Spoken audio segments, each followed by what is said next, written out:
E para quem quer dar um empurrãozinho na carreira, uma alternativa é apostar no processo de coaching. A gente falou até agora de mentoring. A prática faz uma espécie de raio-x do desempenho profissional e mostra o que está dando certo e o que pode ser melhorado para conquistar um bom lugar no mercado de trabalho. Esta clínica dentária funciona há 23 anos e se tornou referência não só no Brasil, mas também no exterior. Os sócios são 2 colegas de faculdade e um ex-estagiário da empresa. Há um ano, contrataram um serviço de coaching para melhorar o desempenho do time de dentistas que acabaram se transformando em gestores. Fundamentalmente, o coaching, ele não fala para o cliente o que ele deve fazer ou o que ele não deve fazer. Ele parte do princípio que quem conhece o negócio é o cliente e nós utilizamos de ferramentas para aumentar a percepção dele e que ele possa descobrir as melhores opções e se responsabilizar pela tomada de decisões. Marcelo, como é que eram as reuniões de vocês antes desse processo de coaching e como é que elas são hoje em dia? Então, como a Teleoral existe há 23 anos, nós tínhamos muitas histórias já passadas juntos. Então, quando nós tínhamos um problema para resolver, os 3 ficavam circulando em cima de histórias passadas, como a gente havia resolvido com sucesso ou não um problema. Hoje, isso mudou completamente. A gente aprendeu nesse treinamento de coaching algumas ferramentas de gestão que focam na solução. Na clínica, o resultado apareceu rapidamente. A gente conseguiu, por exemplo, em 4 meses, praticamente dobrar o faturamento. A gente conseguiu ser mais efetivos, mais eficientes e principalmente mais focados. E a gente recebeu uma pergunta de um assinante na central de atendimento ao telespectador justamente sobre o tema de hoje. Vamos dar uma olhada. A pergunta é a seguinte: coaching, o que é, para que serve e quais são as principais atividades? Maíra, qual é a resposta? Então vamos lá, coaching é um processo em que uma pessoa que se designa esse papel de coach ajuda o outro, que é o que a gente chama de coachee, ou aquele que está recebendo o coaching, a desenvolver certas habilidades, comportamentos e atingir alguns objetivos. Então o processo de coaching, ele tem sim começo, meio e fim. Tá? Ele serve para impulsionar o desenvolvimento profissional com um foco específico e aí ele acontece em sessões, vamos dizer, regulares. Então ele tem que acontecer a cada mês, a cada 15 dias, a cada semana, dependendo aí da disponibilidade e do tempo que cada um tem para dedicar para isso. Mas ele é mais regular do que o mentoring e ele tem objetivos bastante claros e específicos. Quais são as principais diferenças, então, das duas modalidades? Legal. Então o mentoring, como eu falei, ele foca em carreira, ele foca em decisões de carreira e em visão estratégica. Enquanto que o coaching, ele foca em comportamentos específicos ou questões bem pontuais que aquela pessoa quer trabalhar naquele momento. Então, por exemplo, uma pessoa quer trabalhar a habilidade de negociação, ou ela quer lidar melhor com uma equipe, a primeira vez que ela tem uma equipe, que ela virou chefe de alguém, né, e ela nunca passou por aquilo. Então, ela vai, dentro dessas questões, definir objetivos bem claros e dizer, olha, eu quero saber me comunicar melhor com a minha equipe, eu quero conseguir estabelecer metas para a minha equipe, e eu quero conseguir cobrar resultados, por exemplo. E aí é definido um trabalho junto com o coach que vai dizer, então para isso, a gente vai trabalhar durante 10 sessões para trabalhar esses temas em específico.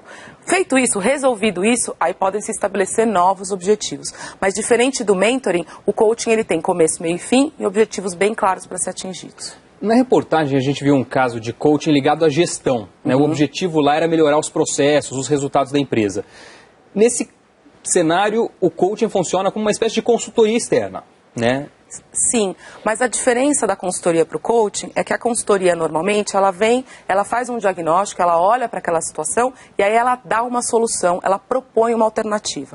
O coaching não, ele não te diz o que fazer, ele te faz perguntas, ele aplica técnicas que faz você descobrir o caminho que você precisa seguir. Ele melhora a sua atuação, o seu processo de definição de resultados. Perfeito, porque ele foca na solução. Então ele olha para aquele problema, ao invés de ficar falando, no passado fizemos assim, ou a gente não consegue resolver isso há 10 anos, ele diz, tá bom, o que a gente precisa fazer para resolver isso daqui para frente? E aí a pessoa, ou seja, o coach é que se responsabiliza pelo resultado, e não seguir uma ordem, uma regra ou uma fórmula da consultoria. Agora, existe uma outra modalidade bastante conhecida que é de coaching de carreira, né? Algo mais vocacional. Qual que é o trabalho do coaching nesse caso?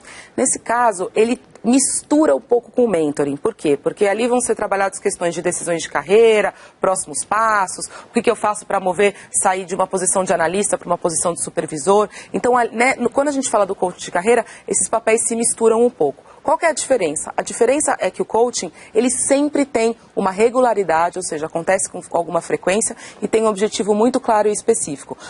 Processos de mentoring não necessariamente. Às vezes eu me reúno com um mentorado em 2012 e depois eu vou vê-lo de novo em 2014. Vai depender um pouco da demanda que ele tem. Eu acho que essa diferença é essencial entre um processo e outro. E no caso do coaching, a pessoa que contrata o serviço, ela recebe orientação para se sair melhor numa entrevista, para avançar mais rápido na carreira, para procurar as melhores empresas que se adequem mais ao perfil dela? Qual que é o tipo de orientação que esse contratante recebe? Se esse for o foco do processo de coaching dele, sim.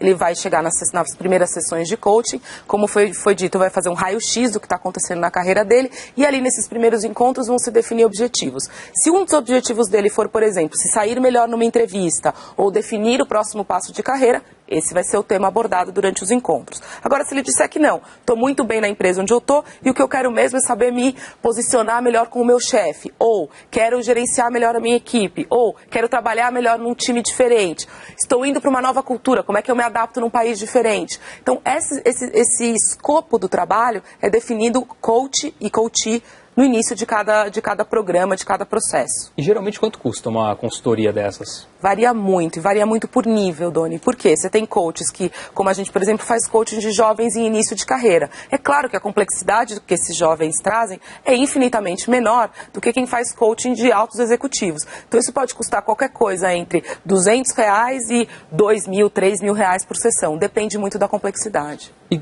tem algum momento, alguma hora que você acha mais indicada para investir num processo de coaching? Eu acho que toda vez que você começa, que você define um objetivo, seja ele qual for, mudar de emprego, ser promovido, ter uma avaliação de desempenho melhor, e isso não acontece, é hora de pensar num processo de coaching, num processo de ajuda, porque ele pode olhar a tua carreira, o coaching permite que, diferente do treinamento, olhe para a sua carreira de uma forma individualizada, ainda que ele seja feito em pequenos grupos. Então, todo momento que você sente que não está tendo progresso, ou que precisa tomar uma decisão crítica de carreira, eu acho que é um bom momento para contar com um processo de coaching, sim. E a gente vê no Brasil uma certa proliferação dos serviços de coaching, né? Está bastante em voga isso. Perfeito. Quais são os cuidados que a gente tem que ter na hora de contratar um profissional?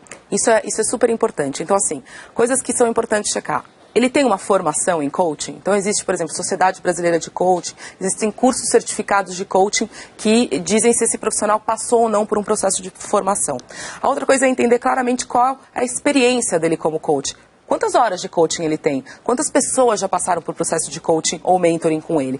Para que você tenha aí um histórico bacana. O que pode comprovar isso é pedir, posso conversar com alguém que já foi seu cliente? E aí bater um papo com uma pessoa aqui por telefone com quem ele já tem atendido? Então isso ajuda a ter referências no trabalho. Porque qualquer um pode se dizer coach, mas o trabalho é bastante sério e difícil de ser feito. Não é qualquer um que consegue, não.